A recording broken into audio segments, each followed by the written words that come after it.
அரசு பள்ளிகளில் ஆங்கில வழி கல்வியை கொண்டு வருவதற்கு எதிர்ப்பு தெரிவித்து பல்வேறு அமைப்புகளை சேர்ந்தவர்கள் சென்னை டிபிஐ அலுவலகம் முன்பு ஆர்ப்பாட்டத்தில் ஈடுபட்டனர்.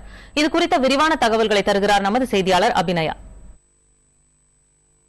அரசு பள்ளிகளில் ஆங்கில வழி கல்வியை அறிமுகப்படுத்துவதை கண்டித்து டிபிஐ வளாகம் முன்பு இன்று தமிழ் வழி கல்வி கூட்டியக்கத்தினர் சுமார் 500 பேர் ஆர்ப்பாட்டத்தில் ஈடுபட்டனர். ஆர்ப்பாட்டத்தில் ஈடுபட்டவர்கள் அனைவரும் இப்போது கைது செய்யப்பட்டுள்ளனர்.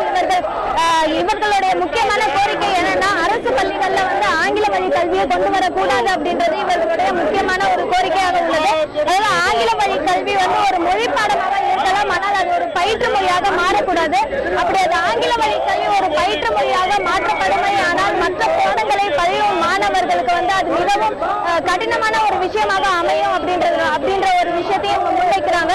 முக்கியமா மாணவர்கள் அவர்களுடைய மற்ற பாடங்களை ஆங்கில வழியிலேயே ஆங்கில மொழியிலேயே பயிலும் போது அதை ஒரு மனனம் செய்து அதை படிக்கும் ஒரு கட்டாயத்துக்கு அங்க நிர்பந்திக்கப்படுவாங்க அப்படின்ற ஒரு விஷயத்தையும் அவங்க முன்வைக்கிறாங்க. இதனால மாணவர்களுக்கு கல்வியை தமிழ் வழி கல்வியை கொடுப்பதன் மட்டும் அல்லாம தமிழ் வழியில் பயின்ற மாணவர்களுக்கு வேலை வாய்ப்புகளையும் அரசு வேலைகளையும் அவர்களுக்கு முன்னுரிமை வழங்க வேண்டும் அப்படின்ற ஒரு கோரிக்கையை அவங்க முன்வைக்கிறாங்க.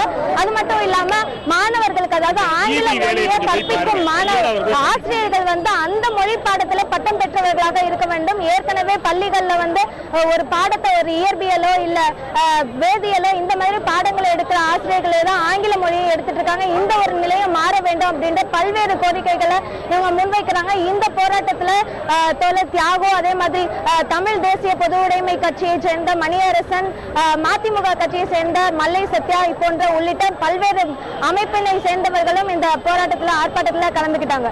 புதிய தலைமுறைக்காக ஒளிப்பதிவாளர் திவ்யனுடன் அபிநயா.